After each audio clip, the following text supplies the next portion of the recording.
Работники торговли, с какой самой абсурдной ситуацией вы сталкивались?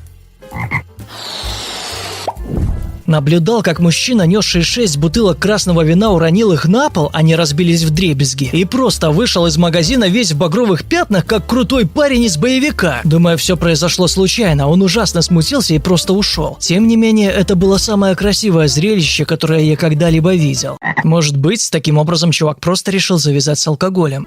Некоторое время я работала в фастфуде. К нам заходила одна постоянная клиентка, которая всегда была чем-то недовольна. Хуже всего было то, что наш картофель фри никогда не был свежим. Всякий раз, когда ее видели, мы накладывали свежую фри, лишь бы только она не жаловалась. Она делала заказ, мы подавали ей картошку прямо из фритюрницы, и она все равно твердила, что она не свежая. Что за хрень? Один раз менеджер забрал у нее порцию, пришел в подсобку, принес ей точно такой же контейнер и извинился. Дамочка обрадовалась. Вот это другое дело! И отправилась по своим делам. Работал в супермаркете. Одна женщина пришла вернуть пакет грунта, потому что пакет был грязный. Она ни капельки не шутила. А еще рассказывали о случае, когда мужик случайно пробил мешок с грунтом и попросил его заменить, потому что грунт может быть заражен. Я работала в H&M на 5-й авеню в Нью-Йорке. Это самый центр, так что можете представить, сколько всяких отбросов там шляется. Как-то раз по внутренней связи сотрудника вызвали в женскую примерочную просто бешеным голосом. Оказывается, некая женщина решила нагадить прямо там и подтереться рубашками. Но самый прикол был в том, что она, как ни в чем не бывало, пошла дальше осматривать ассортимент. Я работал в магазине электроники. К нам зашел парень со стальными яйцами. Помахал рукой, взял телевизор, на полу были разложены излишки товара и спокойно вышел. Даже сигнализация не сработала. Стою у полки с молоком и тут слышу: «Извините». Поднимаю взгляд. «Не подскажете, где тут у вас молоко?» Еле сдержался, чтобы промолчать, потому что мы были буквально посреди целого молочного ряда. Я даже держал в руках один пакет. Ох, со мной тоже такое часто бывает. Спрашиваю, где специи, говорят, тут. В упор просто не вижу. Так что не знаю, может, со мной что-то конкретно не так. Напишите в комментариях, у кого тоже так. Посмотрим, сколько нас таких. Несколько лет я проработал в магазине одежды Old Navy. Мы не отличались особой бдительностью, поэтому некоторые проходимцы наловчились спокойно воровать на глазах у сотрудников. В конце концов, новое руководство взяло на себя работу над предотвращением краж. Система заработала на полную катушку. Они собрали кучу людей, которые мониторили магазины. Целью было поймать несколько воров, чтобы пошли слухи об ужесточении охраны и кражи сократились. Однажды антиворовские отряды засели в магазине в малообеспеченном районе, как вдруг туда вошла женщина лет 50 и начала запихивать в сумочку случайные вещи, не обращая внимания ни на что. Туфли и топы практически вываливались из сумочки. Когда она попыталась уйти, сотрудники остановили ее у дверей и сообщили, что они позвонили в полицию и ей необходимо оставаться в магазине до их приезда. Она сразу же заявила: «Мне нужно в туалет!» А когда ей попытались объяснить, что это невозможно, она начала кричать: «Я сейчас обделаюсь!» И действительно обделалась. Они сопроводили ее в туалет, поскольку это единственное помещение без окон, и у нее не было шансов оттуда сбежать. Решили, что так она сможет привести себя в порядок. Для полиции же лучше, чтобы потом не пришлось мыть машину. После прибытия сотрудников стало ясно, что женщина подозрительно долго не выходит, не реагирует на слова и не отпирает дверь. Руководство открыло дверь ключом и обнаружило женщину с ног до головы в собственном дерьме. Им же были измазаны все стены, потолок и пол. Первая мысль у меня была, что она размазала говно специально для того, чтобы копам было противно брать ее в машину. Ну а в комментариях предположили, что она сделала это для того, чтобы сказать, что у нее нервный срыв, то есть она находилась в неадекватном состоянии, когда совершала преступление. Это было до появления плоских ЖК-телевизоров, но кабельное ТВ уже было в ходу. Одна женщина пришла в Walmart с огромным телевизором без пульта, хотела сдать его и вернуть деньги. Когда я сказал ей, что не приму возврат, так как у нее нет чека, а телевизору явно больше 15 лет, она начала кричать на меня и потребовала позвать менеджера. Я вызвал менеджера, который не смог сказать ей ничего нового, и тогда она запросила разговор с Сэмом. Мы такие: «Что еще за Сэм?» «Сэм Уолтон, ваш босс!» – закричала она. Мой менеджер не выдержал и заявил: «Мэм, в секции сад и огород представлен большой выбор лопат, так что можете пойти выкопать мистера Уолтона, если он вам так нужен». Сэм Уолтон, основатель сети магазинов Walmart, умер в 1992 году. Парень заходит в магазин запчастей, крадет с полки болторезы. Затем подходит к боковой двери и срезает замок. Вместе с двумя приятелями они складывают всю добычу в маленькую машину и уезжают. Позже их поймали за попытку кражи из другого магазина в том же торговом центре. Работал в Макдональдсе, когда мне было 16-17 лет. В мой первый день во время обеденного перерыва один чел заказал через окошко МакАвто 100 бургеров, 50 обычных и 50 с сыром. Я такой: чувак, какого хрена? Мне сказали, что этот парень из ланч-трака, который покупает бургеры у нас, в то время у нас был день бургера за 49 центов и чизбургера за 59 центов, а затем украшает их и продает своим клиентам по 200-300 за штуку. Я там не работала, но стояла за этой женщиной в очереди в небольшом магазинчике, находящемся в крошечном городке. Она покупала пару банок молочной добавки для котят и думала, что это настоящее кошачье молоко. Покупала, чтобы пить самой во время какой-то модной вечеринки, которую она устраивала. Ага, забежала вот в магазин, купила себе крутую вкусняшку. Мне пришлось уйти из очереди, потому что я была на грани того, чтобы разразиться хохотом от выражения лица кассирши. «Какой дебил будет доить кошек?» – спросил один из комментаторов. Я загуглил, и оказалось, ученые разработали способ доения кошек для производства медицинских препаратов. Вот это поворот! Я работаю на ночном складе в супермаркете. Однажды ночью я перебирал запасы в отделе консервов, и тут ко мне подходит массивный парень. Очень массивный, 140-180 килограмм. И говорит: «Простите, сэр, мне очень жаль, что вам приходится это видеть». И затихает. Смущенный и обеспокоенный в равной степени, я встаю и оглядываюсь. Задаюсь вопросом, что именно он собирается делать. Он секунд 20 пялится на меня без преувеличения, а потом протягивает руку и хватает тонну тушенки. Больше банок, чем, как мне казалось, может понадобиться кому-либо за всю жизнь, не говоря уже об одном походе в магазин. А тут это преувеличение, извините. С тележкой, доверху загруженной тушенкой, он разворачивается и уходит. На полке, которую я заполнял, осталось огромное пустое место. Я успел выпалить «хорошего дня», прежде чем он успел скрыться. Тот еще опыт. Отпишите в комментах все те, кто думал, что после извинения парень наложит в штаны. Определенно, это тот случай, когда на меня набросился покупатель. Я была виновата в том, что меня не было у кассы самообслуживания, несмотря на явную длинную очередь, потому что я явно звонила в скорую помощь, чтобы помочь покупателю, который явно упал и явно истекал кровью. Работала в Таргете, сеть супермаркетов, и у меня в копилке буквально 1000 историй, но, увы, самая запоминающаяся не из первых уст. Однажды в магазин зашел джентльмен с блендером, сел в наш Starbucks и принялся делать себе смузи. Не могу не подчеркнуть, что речь идет о магазине розничной торговли, и это едва ли не самая странная ситуация, которая когда-либо здесь случалась. Дежурный по этажу спросил, не нужно ли ему что-нибудь, не ищет ли он чего-нибудь. Он улыбнулся и сказал: «Нет, спасибо». Очень вежливо. Закончив, он взял блендер, пошел в ванную, вылил смузи себе на голову и начал бриться. В туалете Таргета, где и освещения-то нормального нет. В любом случае, к нему подошел сотрудник, чтобы спросить, что именно он делает, и, судя по всему, мужчина ответил: «А что такого? Я же не делаю ничего противозаконного. Что вы собираетесь делать? Полицию вызовете?» «Да, а что же еще?» Полагаю, еще несколько сотрудников мужчин охраняли дверь, чтобы никто не успел войти до приезда полиции. Зашел парень, которого я никогда в жизни не видела. Я обслужила его, и все было в порядке. Через 3 часа после смены на мой телефон пришло уведомление. Этот парень нашел мои соцсети и подписался на меня везде. Самое жуткое, что он мог знать только мое имя, и все. Более того, я лишь недавно переехала в тот район и никого не знаю. Мне стало не по себе.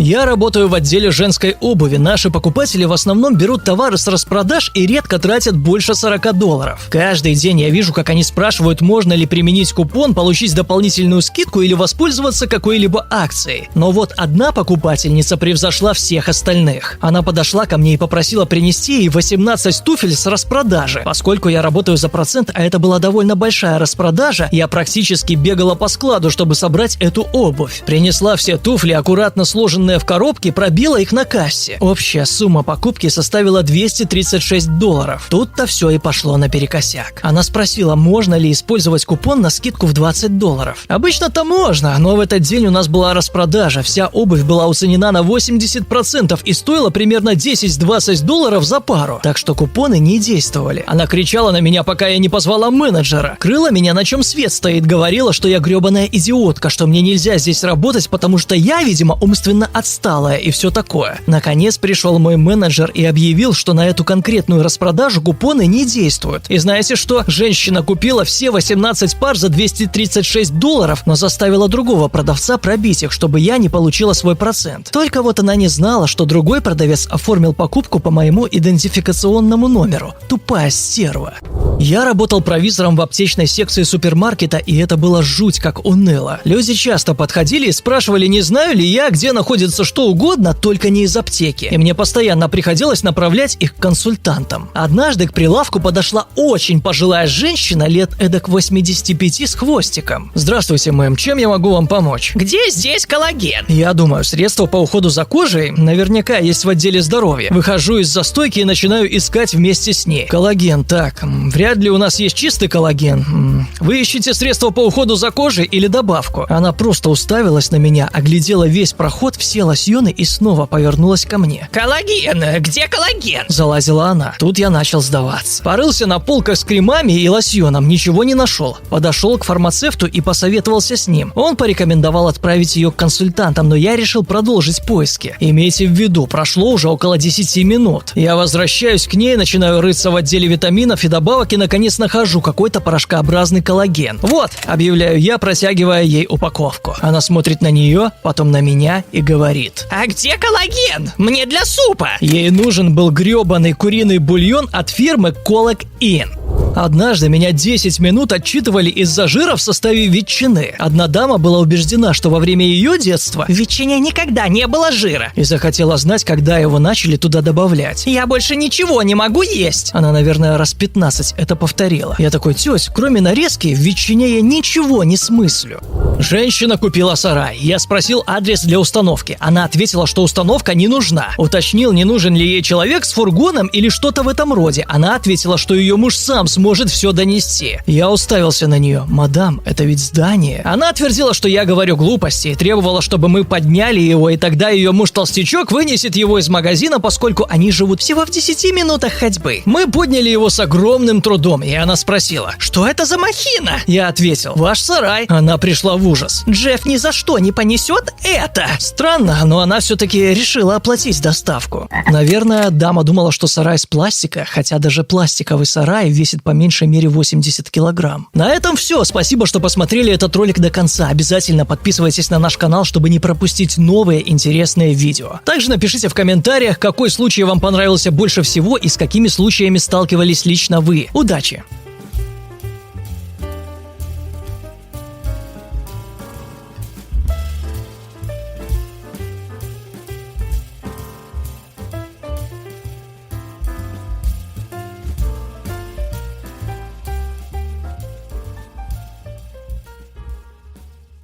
All right, everyone's presentations are done.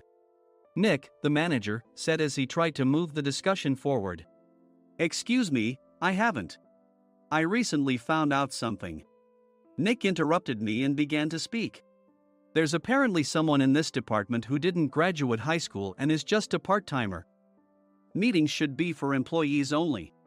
Absolutely right. His lackey, Mike, of course, agreed with Nick. I'm leaving. After leaving the meeting room, I started to shut down my computer.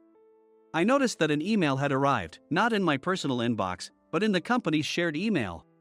Thinking, there's no point in speaking up, no one will listen, I went home quietly. The next day, I heard a commotion from Nick's desk. He was staring at his computer screen, his face pale. Nick? Is something wrong? Mike looked at the screen with him. And he turned even paler than Nick. Why is he so angry? Knowing the reason for Mike's distress, I thought to myself, serves them right. My name is Adam. My mother passed away when I was in the 9th grade, and I was raised by my father. Well, you could hardly call it being raised. After my mother passed, my father changed. He drowned his sorrows in alcohol, and though he still went to work, he squandered our living expenses on horse racing. Because of that, I had to start working part-time as soon as I entered high school. Every month, I went to the convenience store with bills in hand that couldn't be auto-deducted from my father's account. Even though I endured it because I didn't want to be alone, I reached my limit in my second year of high school and dropped out. I found a live-in job at a distant inn. Thank you for everything. The day I left home, my father, still staring at the TV, spoke. Take care. That was our last conversation. Back then, 18 wasn't the age of majority, so I needed my father's permission to work, and I couldn't hide my place of employment. Yet, my father never visited me even once. I kept working just to survive, and before I knew it, I was 42. Years of hard work paid off, and I was transferred to the headquarters. I was thrilled to be recognized by the company, as I thought I'd be working in the field until retirement due to my lack of formal education. Listen up. Our work can change the future of our employees. Don't drag us down. On my first day after the transfer, Nick, dressed in an expensive suit, spoke sternly. There was a reason for this. Our inn was located in a prominent tourist destination, known so well that everyone in the state could sing its commercial jingle. At its peak, we had 5 locations within the state. But that was long ago. Due to financial difficulties and aging facilities, only the place where I had worked for many years and the original establishment remained. I was prepared to lose my job anytime, but now there was a glimmer of hope. With the rise of social media, the tourist area where the inn was located started gaining attention again. Depending on how hard the sales department, where I was transferred, worked, we could either thrive or be forced to give up this prime location to the new hotel chains continuously popping up. For Nick, who had switched careers from another industry to strengthen our sales, this was a battle he couldn't afford to lose. I understood why he had to be strict. I will do my best. Nick sneered at my enthusiastic declaration. Did you not hear what I said? I'm sorry. I thought I was listening carefully. Out of habit from years of customer service, I apologized reflexively, though I had no idea what had offended him. Someone was watching me with a smirk. In this department, there are those who are expected to excel and those who have been shoved here because they have nowhere else to go. You are the latter. It was Mike, the section chief. He's 7 years younger, at 35. But he was called to headquarters much earlier than I was and had been moving around within the headquarters ever since. I'm not jealous, but I can't accept that he's my boss. Graduating from a prestigious university, he has an unusually high pride and caused many problems as a newbie, making things very difficult for me when I was the front desk leader. When I found out Mike was transferred to the sales department a month before me, I was disheartened. Mike is right. With just a middle school diploma, there's not much you can do. Don't even think about achieving results. As if I didn't exist, Nick remarked, I'm thirsty. Mike eagerly ran to the coffee maker. It seems Mike is Nick's lackey. I regretted being happy about my transfer to headquarters, wishing I had stayed on site forever. Send a direct mail to every company on this list by the end of the day. Nick only assigned me tasks that even a new graduate could handle. What? There are over 1,000 companies. You want me to send to all of them by today? Yes, if you and your fellow misfits split the work, even those with nowhere else to go should finish by today. I glanced at the employees typing away expressionlessly. They were worn out from customer service, only thinking about leaving on time, or were women reassigned after having children, with zero motivation for work. Even Sam, a new graduate from the same university as Mike, who was supposed to be among the expected achievers, had no enthusiasm for the job, having joined the company wanting to do customer service. I don't care what they say, I plan to quit anytime, he said. Only Nick and Mike were highly motivated, making all the decisions between the two of them. I originally only wanted to work at the inn to survive and had no particular attachment to this job. I swallowed my words, thinking I had no right to reprimand them. About a month after the transfer, Nick told us with a frustrated look. To commemorate the 50th anniversary, we've decided to create a plan exclusive for one group per day. Originally, Mike and I were supposed to come up with it, but our president, Mr. Thompson, insists on hearing everyone's opinions. So, you all get a chance. As Nick explained, Mike began handing out prints. Make sure not to embarrass Nick. If your ideas are half-baked, you'll have to redo them. It seemed that they had printed his handwritten notes by Mr. Thompson, which included several questions and a section for free responses. It made sense why Nick had to seek our input, given that all responses had to be submitted to Mr. Thompson. We were given a week to think about it, and a meeting was scheduled to compile our ideas. My plan is to let guests enjoy both the old and modern America. Nick began the presentations. Guests would watch a master confectioner at a nearby traditional sweet shop make sweets in front of them. The welcome drink would be premium tea in a bottle. Nick's plan was certainly attractive. After his presentation, Nick called on us to present in the order we were seated. Just as I stood up for my turn, Alright, everyone's presentations are done. Excuse me, I haven't. I recently found out something. Nick interrupted me. There's someone in this department who didn't graduate high school and is just a part-timer. He was likely talking about me. I joined the company as a part-timer and was made a full-time employee when I turned 20. That was 20 years ago, so Nick and Mike probably had no chance to know until recently. Meetings should be for employees only. Absolutely right. After that, Nick kept creating opportunities to solicit everyone's opinions, purposefully excluding me from speaking. The meeting unexpectedly heated up and went past the scheduled end time. A few people asked to leave, and the discussion continued with the remaining few. Still here? Normally, you'd leave in that situation. Though I had no attachment to the job initially, hearing kind words from customers made me want to make them happier. For someone like me, with nowhere to go, the inn was my home and customer service was my life. I felt pathetic about my current self. I'm leaving. I left the conference room and started shutting down my computer. I noticed an email had arrived, not in my personal inbox, but in the company's shared email. Thinking no one would listen to what I had to say anyway, I quietly went home. The next day, while preparing the DM as instructed, I heard a commotion from Nick's desk. In his haste to stand up, he hit his knee on the desk. He stared at his computer screen, his face pale. Nick! What's wrong? Mike, thinking he should be the first to rush over, approached Nick while still wearing his coat. He peered at the screen with Nick. And he turned even paler than Nick. Why is he so angry? Who is responsible for this company? Nick, more irritated than ever, asked, and Mike answered without checking. Probably Sam. Sam wasn't there because he was attending a morning training session for new hires. Nick gave up on getting angry and returned his gaze to the screen. They were looking at an email that arrived right after the end of the working day yesterday. Apparently, no one, including me, had checked it before leaving. The email was from a large company that used us for their annual employee trips. The president and executives of that company also frequently used our services personally. President of the company, Mr. Mason himself, had declared that neither he nor his company would ever use our services again. Well, some companies cancel their employee trips or stop using our services due to financial struggles. Let's just move on. Mike kept wiping the sweat from his forehead with a handkerchief. Knowing why Mike was so agitated, I quietly watched their interaction. Do you know how much revenue we get from that company? We can find other guests to fill the rooms, but we'll lose the banquet costs, gift shop revenue, rental car fees, and more.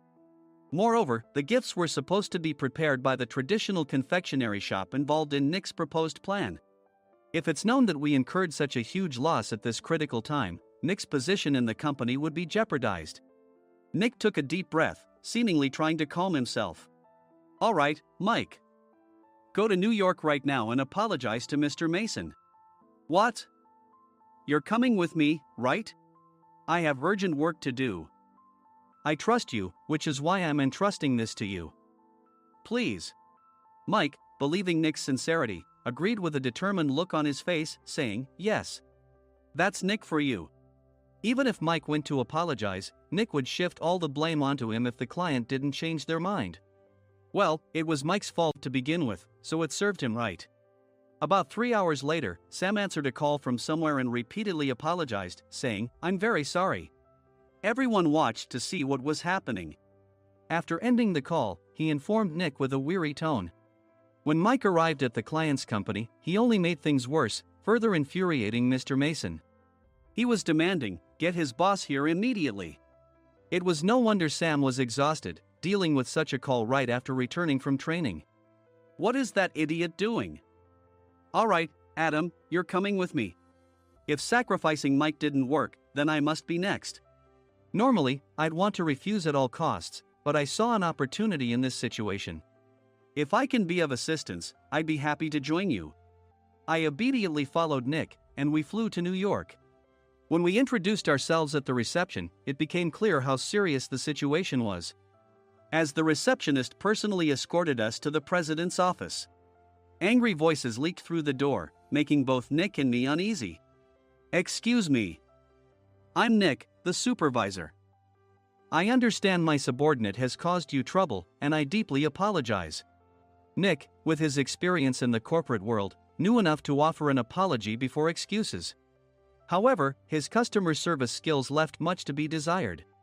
I sighed as I saw Mike trembling like a small dog in the corner of the room. What kind of training are you giving your subordinates? Mr. Mason glared at Nick with a red face. The intensity of his gaze made even Nick take a step back. Regrettably, I joined this company only 2 years ago and was unaware of Mike's issues. I should have identified his shortcomings sooner. Indeed. I should have realized sooner. No sensible person would come to apologize and then give a lengthy presentation on the drawbacks of not using their in. Nick froze, his mouth slightly open. Suspecting the worst, I picked up the documents that had fallen to the floor. It seemed Mike hastily prepared these documents on the plane, listing the disadvantages. Disadvantage 1: if you change the venue for the company trip, employees might suspect it's for cost-cutting reasons, leading to a negative impression. Reading it aloud half-jokingly, Nick snatched the papers from my hand and checked the contents with a furious expression. Among the stack of documents was a receipt from a nearby convenience store's copy machine. I felt a pang of dread, hoping he hadn't shown the receipt as well. What do you think he said when I asked what kind of nerve he had to do this? I'm very sorry. Faced with the dire situation, Nick must have thought there was nothing left to do but apologize. In a voice smaller than I'd ever heard from him, he uttered words of apology. He said, "I'm a Harvard graduate. I don't believe I said anything wrong." Mike! What have you done? Forgetting his plan to pin the blame on Mike, Nick yelled loudly, even in front of Mr. Mason. "I didn't do anything wrong." "You're still saying that? Look at him." Mike pointed at me with a shaking hand. "I was assigned to headquarters in my 20s and now I'm a section chief. This guy only made it to headquarters at 42. Everything I've done proves I was right. So why are we losing the contract?" Having said his piece, Mike collapsed to the floor. "Of course. You were sent there because you had nowhere else to go." Mike never expected to hear such words from someone he looked down upon. He lunged at me, and Nick hurriedly stepped in to stop him. "Mr. Thompson told me Mike is a quick thinker, and to take good care of him." There's no way he was pushed aside. "Don't make things worse here. He didn't say quick thinker, he said only quick-witted, didn't he?" I don't remember that part. I recalled the many troubles Mike caused when he was a newbie. When Mike was on the front line, his pride was so high that he never apologized to customers. Customer service, especially in our job, doesn't work alone. It brings both good and bad situations. If the front staff or housekeepers made mistakes, or the cleaning company didn't properly clean a room, one had to apologize to the customers regardless of personal fault. Mike, in such situations, would never apologize, insisting he wasn't at fault. This often angered customers, and as the front desk leader, I frequently had to apologize on his behalf. He caused complaints and disrupted operations, which is why he was quickly moved to headquarters. In departments where he didn't interact directly with customers, his quick thinking was beneficial and things went well. But it seemed his flaws were starting to show. Corporate reservations are supposed to be entered into the system by the sales representative. But a quick check yesterday revealed that more than 10 items were missing from the client's reservation. The handover document clearly stated what needed to be prepared. Why didn't you enter it into the system? Why do we have to give them special treatment? Filling rooms near the banquet hall, setting up all the food in advance. Specifying the brand of wine, they're too demanding. No wonder he always angered customers, I thought, feeling a headache coming on. Grouping them in rooms near the banquet hall is for our benefit too. It makes it easier for the staff to set up beds and serve breakfast since everyone's schedule is synchronized. As for the other requests, Mr. Mason suggested them to lighten our load. I didn't know that. Nick finally seemed to realize that Mike was the one who had angered the client. What did you say to them? I just told them we wouldn't give them special treatment anymore. We shouldn't waste effort on things that don't bring in money. I was utterly exasperated at his lack of understanding of customer service. Of course, we shouldn't comply with unreasonable demands. But carrying over successful practices from past stays makes customers feel remembered and enhances their experience. Good memories encourage repeat visits. That's part of our job. I looked down at Mike, who was sitting on the floor. In our job, nothing is a waste. Mr. Thompson likely moved you to the sales department, hoping you'd finally understand this. How do you think he feels now that you failed to meet his expectations?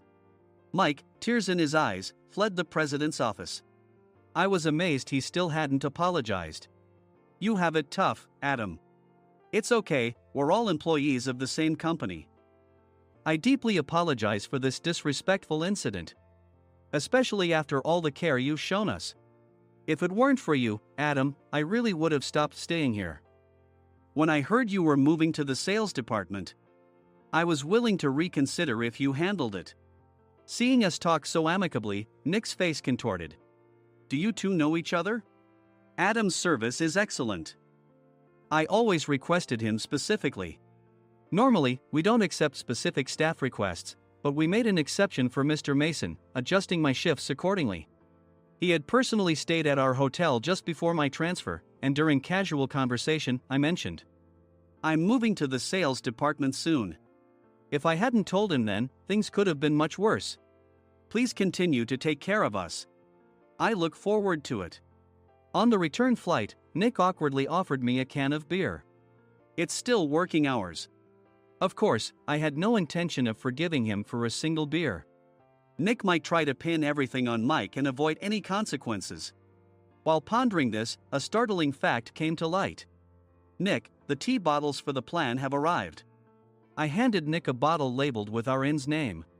They look good. What are you talking about? These are plastic bottles. I had assumed we would use the trendy, high-end bottling tea. But what arrived were ordinary plastic bottles of tea with customized labels. The only unique aspect was the label, which had the inn's name, making it look customized. Upon further investigation, I discovered that a substantial amount of money was set to be paid to the tea company. It was priced like bottling tea. Does this plastic bottle really cost $100 each? The tea inside is specially blended for us. The extra cost is for that. Wouldn't it be better to use another tea company? Or is there a specific reason we must use this one? As Nick continued to make excuses, I showed him a printed email. I informed the tea company's president, Mr. Mitchell, that we discovered irregular payments and he confessed. He said you two were high school classmates and planned to split the extra money. That idiot. Why did he confess? That's not important. You should worry about yourself, this could turn into a police matter. Opening the bottle cap, I suggested. How about calming down with this tea? It supposedly has a relaxing effect. Nick drank the tea frantically. In the following days, decisions were made about their fates. Mike was reassigned to the General Affairs Department, with no chance of transfer or promotion, as per Mr. Thompson's orders. As for Nick, since the payment to the tea company hadn't yet been made, he narrowly avoided legal trouble. Instead, he was encouraged to leave the company, and to avoid further complications, Nick submitted his resignation. Rumor has it that connections between HR departments have made it difficult for him to find new employment. Even though it was good to have those two gone, something unexpected happened in the sales department. Everyone became motivated and united in refining the 50th anniversary plan. In the end, my plan was adopted. We collaborated with the Tourist Information Center to provide personalized guides. The plan, tailored to the number of guests, was truly special for the 50th anniversary. Hey, is Adam's family coming to stay? I immediately booked that special plan for my family. Sam noticed it on the reservation list and quickly picked up on it. Yes, I'm inviting my father. That's great. I might invite my parents too. I lacked the courage to face my father just as Adam. But here, with the confidence Mr. Mason praised, I felt ready. The 50th anniversary plan was a perfect opportunity to reconnect with my father. I hoped to bring back the days when we could laugh together as we once did.